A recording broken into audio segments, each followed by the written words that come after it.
Hello, everyone, and thank you for your patience. Welcome back to another episode of the Multifamily Hangout. Technology is super amazing, only when it works. I'm Adrian Daniela, your host. So, welcome to another show. We have an amazing guest today. We're super excited to have him on. Chris Moreno, take it away, sir. Awesome. Thank you, Adrian. And for those joining us in the audience, let us know in your comments where you're from. We have a special guest today, Carl. And Carl's been in the industry for over, since the 1990s in the multifamily space with solid combination of operations experience, corporate experience. We had him on the podcast last year, and he's going to go deep. And I love it because he's got a lot of perspectives. He's been at several companies from Avenir Living to Donaldson to Wynn, and the list goes on. He's held multiple roles. Welcome, Carl. I'm really excited to have you on to kick off the new year as our first guest. Yeah, I am so excited to be here. And what a great experience. Last podcast we had talked about a lot of things, really zeroed in on leadership, which is like all of our sweet spots. All of us have the passion for that. So awesome joining like-minded people and having a discussion like this. And my experience, what I've gone through, I know mirrors with what a lot of people are going through and the experiences that they have. So I'm looking forward to this talk. Awesome. Well, I'd love maybe, just from last year, what are some of the things you're now seeing? We've got new government coming in, starting in just a couple of weeks.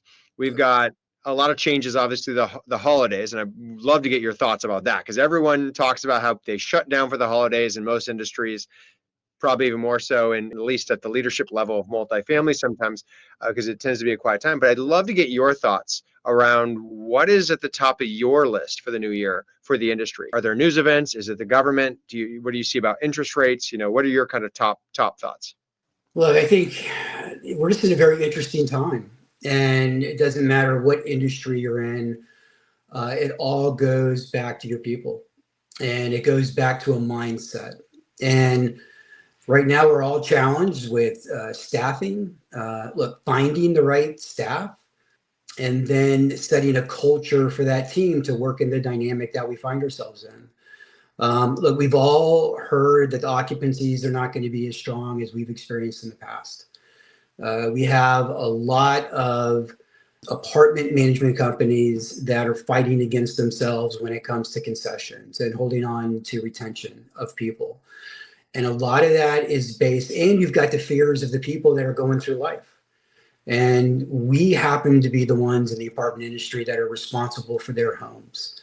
So there's a lot of dynamics in play here. And right now, it's finding the right people, putting them in place, and then giving them the resources that they need to be productive, along with all the pressures that everybody is facing.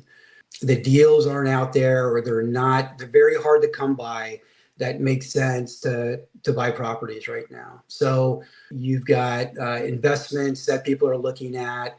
You've got pressures from managing directors to acquisition teams on trying to find the right deals.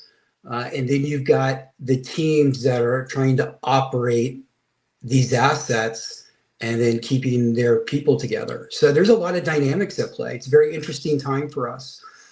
And I think right now it's having leadership teams that have that foresight of where we're going as an industry, knowing that it's so volatile right now. And I know I'm kind of bouncing around, but it all goes back to people. It's having leaders that are responsible for teams and strategies, understanding that the dynamics of what people are going through, both their teams and the residents that we represent. And, finding the common ground and connecting with people at that level that you're really holding your teams together. And a lot of that comes with the support that we're all providing. So, Carl, I want to just go back a little bit on what you said at the very beginning, right? People, some companies are doing better than others. I want for you to focus a little bit on the people, topic, and Sure. just, in your opinion, just share with us what makes the difference between, companies that have the best people, how they attract them and how they actually make them stay, and the rest of them, like the ones that, are trying to keep up. So a lot of it's culture, right? We all want to work for a company where it doesn't matter what level you're at, whether you're a CEO or a regional, property manager, or service tech. People want to feel as though the time and effort that they're providing in whatever company they are providing value both to the company and to the individual. And I think an understanding of where each company is with regards to what their strategy is. If you have a strategy and your occupancies are set high, and we have budgets that we work from, and those are the measurements that we use. If you see that you're in a market and you're really struggling at the occupancies and you're demanding from a leadership role that you hit those occupancies and people are struggling, there has to be a little bit of a meeting on the bridge where you have realistic set points or targets that you're looking at, where you can find your wins and you can build and strengthen the confidence in your teams that, yes, we're struggling, but also we're making movement and we're succeeding. And I think if you have those little wins, they build upon each other and then you build confidence. And then it takes over more or less like a flywheel. The more momentum you get, the stronger you get, the more confident people get. And there needs to be a certain level of realism of where you are strategically and where your teams are and where they're trying to meet you. So I think it goes both ways. We want our teams to dig in. We want them to leverage their skills. We're all unique and we all bring a different skill set. And it's leaders understanding what those skill sets are and leveraging that so everybody benefits and values with each other.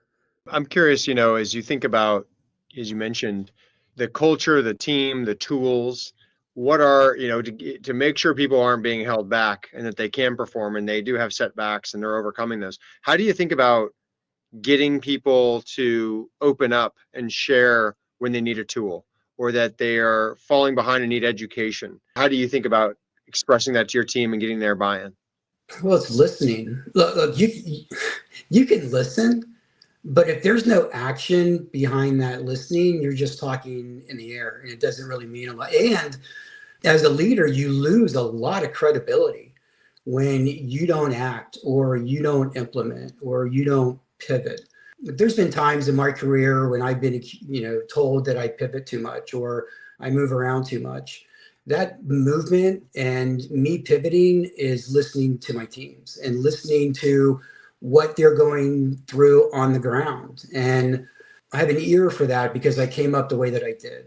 I worked on the maintenance side. I worked on the leasing side. I was a property manager, regional. So I've worked in those different capacities where I understand the dynamics of what people go through. Our intention is that we take the time and we hire the right people. And once you get the right people in, it's what are the resources that you're providing for people that are helping them grow. And a lot of it's mental. It's having the training, it's having the resources that people are asking for, and people just want to be listened to. And I think the companies that are really hitting it and they're hitting their marks are the ones that listen to their teams and then implement what they want. Now, not everybody's going to get what they want, but if you can meet people and provide the resources that they're specifically asking for, and every company is different. There are some companies that have a very robust training department, and there are others that aren't. And there's a different philosophy that goes into that. If you have leaders in an organization, there is an expectation that those leaders have already experienced levels below them, so they're in a position to train and teach. So I guess it's really leveraging what you have, but effectively listening to your people and then meeting them. The keys of getting the right people on the boat, getting the right people with the right mission, but specifically in multifamily, it can be really tricky because there's different priorities at different times of the year. I'm kind of curious how you think about priorities for your teams throughout the year, and even do you think a lot about context switching, right? For people, and you try to say, hey, we're going to have one big goal and one topic, or are you actually, because a lot of people on site are usually having to filter through a lot of things throughout the day. How do you think about that from an operations standpoint of like priorities and thinking about that throughout the year when you're planning? Well, look, I think, my experience at Avenir was really an extraordinary experience for me. From me just growing into into a COO and the dynamics that we had in that organization. David Fakito is an extraordinary CEO. One of my biggest takeaways from him is setting goals through the year, cutting that up by position from an operations standpoint, right? So we have 5 fundamentals that we had in that organization that we really focused on. And it was leasing, collections, turns, reputation, and talent. And we focused on those 5 fundamentals. And then you build goals around those fundamentals. So you build goals on the leasing side, and you build goals on what you want to collect and how you want to collect your rents, finding the right talent. It's working on your reputation. If you set goals that mirror those, then everybody wins, and everybody has a piece of that. Your property managers are focused on the goals of all those pillars, but everybody has a piece of it. And then your support teams fold into their goals that best support those fundamentals. And if you get everybody on the same page and everybody's rowing in the right direction and everybody's focused on how those support goals fold into the operational goals, fall into the acquisition goals, everybody has a piece of that. So I think the more focused you are in, the object is not to have like 10 goals that people struggle with. It's what are the top 3 to 5 goals that if these are the things that we focus on and we become extraordinarily skillful at these things and we're focused on that, your company is going to succeed, but you have to have the right people that have a certain level of engagement into what those goals and those objectives are. Carl, you mentioned earlier being judged by some that you moved around too much. In a current environment, I'd like to know, in your opinion, in your vision, how are you looking at candidates, like people that you want to bring in your organization? Like, what is like an acceptable tenure with a previous company, so they won't be considered? Is this such a thing as like me being like a job hopper in today's environment? How much of that is it out there? Adrian, what a great question. I mean, my goodness, if you look at my resume, I mean, I've worked for a lot of companies, and everybody has their own journey in this life. Everybody. We're not the same. We're not walking the same path. We're not experiencing the same things. And you know what? The beauty of that is it's on purpose. And you have to look at somebody and look at skill sets and look at the chemistry of what you're trying to build, right? My journey is I started off in maintenance, and then I went into leasing, and then I managed assets, and then I was a regional and a VP, and that wasn't done with one company. But the beauty of that is I got to experience different companies and some extraordinary leaders in this industry, and I've learned from them, and I've taken all those experiences, and it's who I am today. And I get to experience the good and the bad, what to do and what not to do. If I push this button, that's going to happen. If I push this button, that's going to happen, based on my experiences. So when I'm looking at resumes, I'm looking at their experience, and then that folds into what they tell me, right? And it was pretty cool. With that veneer, as a COO, I was interviewing community managers. One, because we were struggling at holding community managers. And we'd bring them in, and they'd work well for us for a little bit. And then they decided to go elsewhere for whatever reason. And I started getting involved in the interview process, and it helped them understand from where I sat what the expectations were. And it also gave them an understanding that we had an open door policy and that we wanted to hear from you and we wanted you to talk to us and your voice mattered. And that built stability. By doing that, we came up with some extraordinary community managers, because your managers are the one that dictate, the managers and the regional directors are the ones that dictate the direction of the company. They're either going to carry the flag or they're not. They're going to support the vision and the initiatives or they're not. So it's so important, so critical for any organization to make sure that they're hiring people that are engaged, they have intent, they know how to manage people, they do well in crisis management situations, because that's what property management is. We are solutionists. Our jobs are to find solutions to people's problems and find solutions to tactical problems. It is one of the most coolest jobs to have, because you're dealing with so much and you have to have the right mindset. And property management's not built for everyone. If you don't like people getting fired up at you and yelling at you, this isn't the place for you. If you don't want to serve people, this isn't the place for you. If you don't want to lead teams and you don't want to be involved in personal and professional conversations with people, this is not the place for you. It takes a very unique person to do this job and to be effective at it. And a lot of it is aligning people with their life's purpose. So, a lot of it is having discussions with people in the interview process. And maybe it's not about how you collect rent, or what do you do if your occupancy drops, or what happens if you're having expense control issues. That's part of it. But more of it is, how are you dealing with situations with people? How are you taking somebody who's quitting on themselves and repositioning them to be successful on your team? How are you spending time and coaching people to go past their self-imposed barriers that they place on themselves? What are you doing to build people? Because that's the crux of our business, is people. Whether you're dealing with a resident or you're dealing with another team member, it's how you deal and interact with people. And that's what separates performing companies from companies that don't. So, Carl, I love what you just hit on, is like what those differentiators are. If you had to think right now, you think about technology and making decisions for the right technology. You talked about prioritizing the right things at the right time, having a plan, taking action, and finding the right people to get on the bus. So, if you are looking forward for this year, how are you thinking about technology?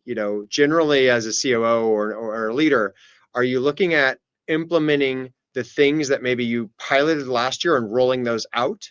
Are you continuously asking your team members for things to bring up that will save them time and resources? How are you thinking about the right tech solutions as you're looking out into the abyss of all these companies contacting you in your future?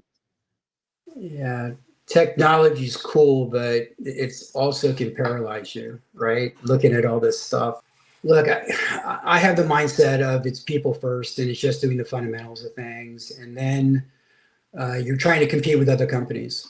So you've got, Yield Star, you've got companies that help you with your payables, and we're now centralizing our leasing more and more. There's a lot of options out there for people. And I think, organizations should take more time looking at what they have and making it better.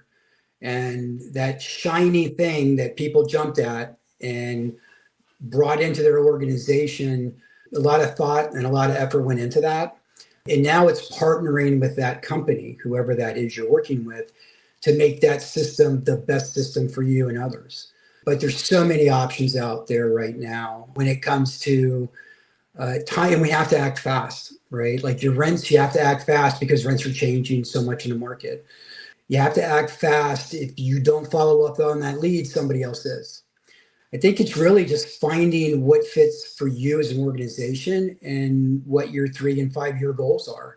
But I think centralizing leasing and centralizing property management teams is really pressing on people right now of how to do it that's going to last for the next 5 to, let's say, 7 years, right?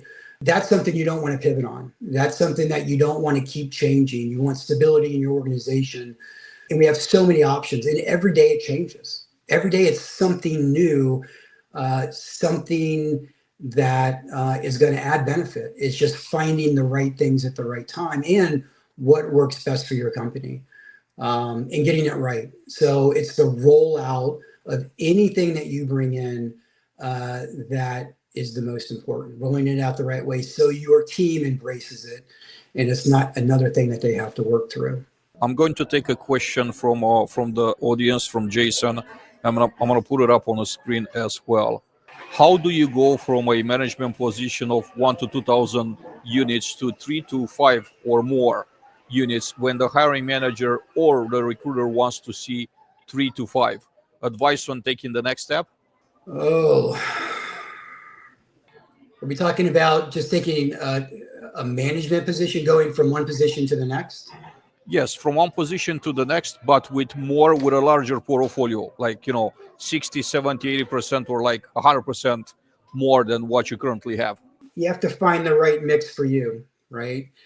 You have to be able to, you're going to grow, and it's having the right infrastructure, whether it's the people or the platform in place where you can accomplish that. And you don't want to bite off too much at one time. So you want to make sure that you're stepping into this and you have everything set. From people going into those positions, I think you want to, it's one of those things, be careful what you wish for. You have to be prepared for it. And if you don't have all those things in place, it's going to come back and hurt you. So, talking about regrets, Carl, and looking past those regrets, I heard a great quote, which was, be like a goldfish, because goldfish have a memory of like 5 seconds, right? And so even when you make mistakes and you can move on and stay optimistic, you don't get stuck in that pessimism. I think, what I'm hearing a lot from you is have the target, have the goal, move with speed, move with intent, have a plan, have action. And then you talked about, I think the humans having that consistent spirit. Is that something you have learned from others? Is it people, have you focused on yourself and getting mentorship and or other great people to come in and speak to your teams? How do you think about that motivation, that making sure our brains are in the right place to do the plans and to do the work? Look, we want, me. So I want people around me to get roughed up a little bit. And I want them to know that they have a safety net. So it's funny. I carry around a bunch of Band-Aids in my day bag. Occasionally I'll hand those out to people, specifically for people that kind of got scraped up. They got their egos bruised. They didn't hit a mark that they thought they could, and they're hard on themselves. And it's just giving them a Band-Aid and saying, hey, put this on, you're good, dust them off and push them out and let them go. Our growth in any industry is where mistakes are made. You're not gonna break a company. We don't want people breaking an arm, but we want people making mistakes. And through those mistakes, you have action after action reviews. You learn either individually or as a group of how to do something better, and it helps people excel. And more importantly, people gain confidence from coming through those things. Interesting. In my career, in the ones that I've worked with, the ones that are closest to me, that I have experience with, understand my affinity with the assistant manager out there. So if we have any assistant managers that are listening, keep going. Keep going. It was, out of all my positions in property management, it was my most difficult. I came from leasing, accepted an assistant manager position in Dallas. I worked for a manager named Kathy Sorensen. And it was, as I was going through it, it was the worst experience I ever had. She made me do everything. And what she did is I was going through that experience without knowing it. She positioned me to be successful for the rest of my career. She put me in a place where when I was promoted to a manager, I knew how to do everything. And as frustrating as that was, it was priceless for me. And that's the mindset that I have with assistant managers that I work with today. I interact with them on the level that they're in a training mode and they're there to make mistakes and to learn from those mistakes. And it just makes them better at what they do. And it positions people. Going through my career, how I advanced up is I would master my job, whatever that was. And then I would take the job profile or the job description for the position above me, and I would work on those responsibilities. And before you knew it, I was doing that job. And then I took the next job and I grabbed a job profile and I worked on the next one. And I worked on the next one. And it's having intent and a level of engagement of not only doing your job, but doing the job above you as well, or at least having the mindset of the job that's in front of you. It gives you a different perspective of the supervisor that you work with. It helps you in your current role to understand your role, not only your role, but the role above you. And when you do that, you make mistakes. And it's having people with the right mindset around you, understanding that you're going through growth, not only personally, but professionally. And throughout my career, I worked with some extraordinary people who helped me understand those things. Steve Halsey with Charles D. Smith, Joe Easley, Kevin Sheehan and Ken Sherman from Oakwood, at Donaldson, Carl Einsel and Scott Altman, and Scott Jones were instrumental in my career and my growth. There's one thing I want to share. Carl Einsel, he's the president of Donaldson, had a conversation with me one time. I went from a regional VP to a senior VP, and I was looking at myself and thought I should act a different way and approach things a different way. And I had this conversation with him because it was really pressing on me. And he told me, Carl, we didn't hire you to be somebody else. We want you to be uniquely you and bring that to the table. So I encourage people as they're making their way through their career, don't think you have to be somebody else when you get to a higher role. Be uniquely who you are, because that got you to where you are today. And if you take that approach and you surround yourselves with like-minded people who want people to grow, those mistakes are nothing more than opportunities. And it's all a mindset in how you approach those things. Curious to know, because I think you're much more of an optimist, and maybe some of the things you're optimistic for this year, especially because you've been through cycles. And that's what I love, is to know the people who've been through cycles. I've been, fortunate enough to be through cycles myself now, but for other people who haven't been through enough, what are some of the things, from your experience that you think we'll see this year if you had to look into your crystal ball, and then how have you planned for those things in the past?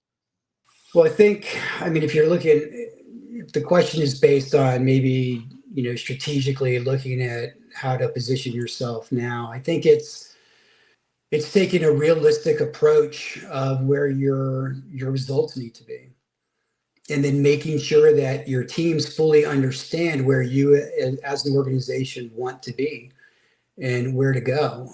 And a lot of it has to do with the language that we use, how we approach things. I think occupancies, we can go back to that. I think right now is really key for everybody, because your occupancies drive the revenue that drive the business. And it's having realistic marks of what you're looking for and then guiding your teams through that. Look, as leaders, we can say, we're here to support you. All right, thanks, appreciate that. But people are looking for, how exactly are you going to support me? Are you just going to tell me you're supporting me, or are you actually going to support me? And part of that support piece is understanding the dynamics of what people are going through, and then rolling up your sleeves and finding resources to help them meet whatever those metrics are that you're looking for. People want to see leaders actively engaged in finding solutions to those higher level problems and clearing the way. So collecting rent is going to be hard. How you collect the rent is having effective people that are understanding what people are going through, and or maybe you don't work out plans for people. Maybe you need to consider doing that, where you're actually trying to meet people. So you are collecting as much money as you possibly can, or understanding the dynamics of the lease ups that we have in the market and what concessions are. And maybe it's going to hurt you if you are using concessions. It's best to use something like a yield star, where your rents are, automatically adjusting with the market, so you stay in front of those things. So I think it's finding the right metrics and then supporting your teams in those metrics in your actions and not necessarily just your words. Carl, if we were to go back the memory line, so when you first stepped into an executive role, Mm-hmm.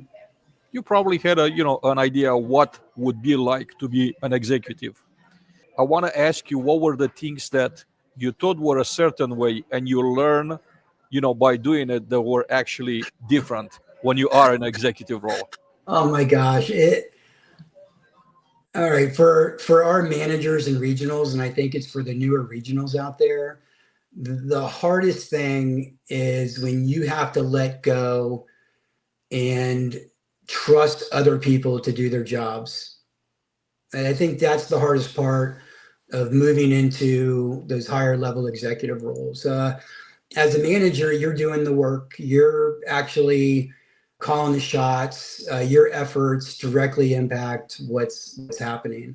When you move from a manager to a regional, now you have to trust that those 5 or 8 property managers in your portfolio are actually doing the things that you need to do. And as a regional or an executive, you don't have the luxury of time. Like you can't go do the work at those 5 or 8 properties. You have to change your mindset where now you're providing support to those leaders to do those things that you need them to do. And it's acting fast. If you have people underneath you that aren't doing the things that you need them to do or acting with a sense of urgency that you need them to act with, it's having conversations with them in a way that you're trying to help and support them, but also showing up with them and going through real life scenarios with them when you're standing right next to them. I think that was the hardest thing for me, where I had to let go and I had to rely on other people to do the things that I needed them to do, where I could focus on my job and my responsibilities as well. You're only as good as the people around you, and that takes effort, and that takes your time to cultivate that. You can have a level of trust in people, and I know that people are using trust a lot now, where they're leveraging that word. The way I use trust as an executive is I measure my trust based on the experiences that I'm having with people. So if you're effective at what you do and you find success easy in what you're trying to do, I trust you in your job, right? But I don't come out and say I trust you. It's my measurement of trust and how I engage people. The last thing somebody wants to hear is I'm losing trust, or I don't trust the way that you're doing things, and we want to give you some resources, right? There's a way to do that, and there's a way to word that. It's you measuring your trust in people based on the experiences that you're having. And I think as executives, the more effective that we get of working through experiences and scenarios that people are going through, it not only helps us in our role and helps us grow and help us know how to react to get the most out of people, but it also helps those younger leaders grow themselves. And what we're trying to do is teach the younger executives or the newer executives how to manage day-to-day crises, and then find solutions to those where they can teach that to the people below them, right? So the more we do this, the more effective we get at it, and then the more polished and the more successful organizations will be. But it all comes to the level of leadership. And going back to the initial question, Adrian, I think just stepping into the role and letting go and relying on people to do their jobs and to more play a support role to make sure that I'm removing any obstacles away from people to help them to be the most successful. I think you've obviously gotten to be very involved in mentoring others, building people's careers. You've been active with certifications, the industry. You've learned all different aspects.